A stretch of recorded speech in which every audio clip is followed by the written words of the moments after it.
national, chers collègues, monsieur le ministre, tey dinañ dégg bu baax procès wu police ak ñeneen waaye jàpp naa ni responsabilité première bi gouvernement bi la premier ministre yow mi ministre de l'intérieur ministre de l'enseignement supérieur ñoom ñooy responsable lu fi am et c'est bien bon de venir ici clamer faire le procès de la police wax ne étudiant Abdoulaye Ba war woon ñàkk bakkanam bañ fi taxawee ñun décembre le 10 décembre ministre de l'intérieur ñu fii ñu wax ko boobu fan la député yi ne woon fan la ministre bi ne woon fan la ñeneen ñi ne woon le 10 décembre c'était après ces images atroces de l'Obs le 5 décembre c'était après le jeudi 4 décembre c'est la même chose les mêmes redditions la même situation qui a prévalu le 9 février dara changé wu ci diggante gi premier ministre dem na fële ci Grand Théâtre ni que moom day jàmmaarloog étudiants yi day gatsa ak étudiants yi oui parce que dafa ni li fi amoon moom du ko nangu ba abadan li gaa yeneen doon nangu moom du ko nangu le 7 décembre le 9 décembre man ma tweet ne leen attention monsieur le ministre bu ngeen moytuwul si vous ne prenez pas les dispositions si vous ne faites pas attention événement mortel yi fi jaaroon ci université yi dina fi ñëwaat c'est un tweet c'est disponible sur les réseaux sociaux vous pouvez le consulter magum xamoon naa ko moo gën magum waxoon naa ko magum waxoon naa ko moo gën magum xamoon naa ko le 10 décembre monsieur le ministre nga ñu fii Assemblée nationale nga ni pour l'instant y a pas de bavure ñu ne la violence yi ñu bëri ci ñun notamment opposition et la violence yi mu ngi jéggi d'ailleurs na ngeen def attention mun na indi mort d'homme ma wax la ni y a même des tirs par balle blanc nga ne amut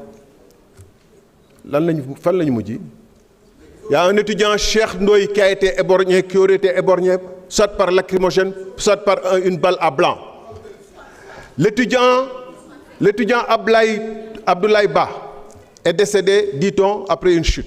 J'ai écouté hier le procureur déglu naa procureur j'ai eu honte pour lui c'est bien de ko tagg fii tey le procureur dit que les issues de secours étaient verrouillées mais pourquoi n'a-t-il pas parlé des escaliers wala pavillon F amul escalier lu tax étudiant bi jaarul ci escalier yi lu tax étudiants yi di tëb parce qu'il y avait des forces de sécurité certainement en face. Mais s'il n'y a pas, il faut nous dire pourquoi les étudiants n'ont pas utilisé les escaliers et ont dû sauter. Monsieur le ministre. Et où t'es? Donc, voilà la situation qui a conduit à l'événement tragique. Et vous le saviez, vous saviez que ça pouvait venir. Et ce qui a créé ces situations-là, des responsables, des boucs émissaires, de voir que les 3 étudiants-là, on va les déférer.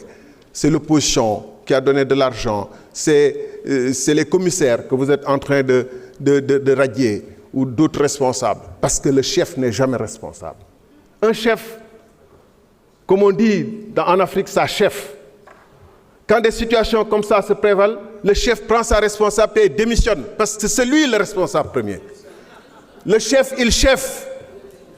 Il ne se cache pas derrière un commissaire ou derrière des responsables d'amicales ou derrière l'opposition.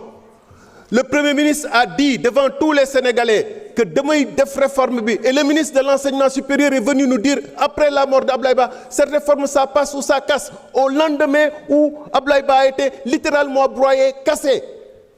Et le ministre de l'enseignement supérieur a eu la maladresse, l'absence de culture de venir dire cette réforme, ça va passer ou ça va casser. Loolu moo braqué étudiants yi.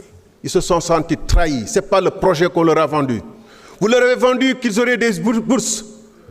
Vous leur avez vendu que c'était les plus pauvres parmi les plus pauvres, comme l'étudiant Abdoulaye Ba, orphelin, méritant, qui n'était même pas dans la masse. Vous avez dit que ce sont ceux-là que vous allez protéger. Est-ce que vous les avez protégés? Non. Au final, il y en a un qui est mort. C'est ça la triste réalité.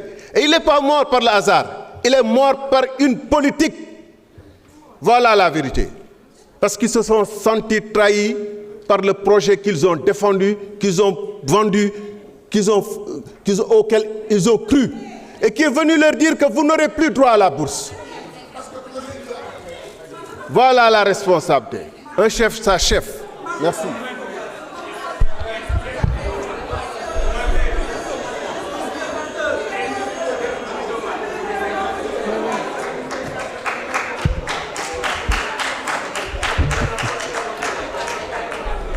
S'il vous plaît.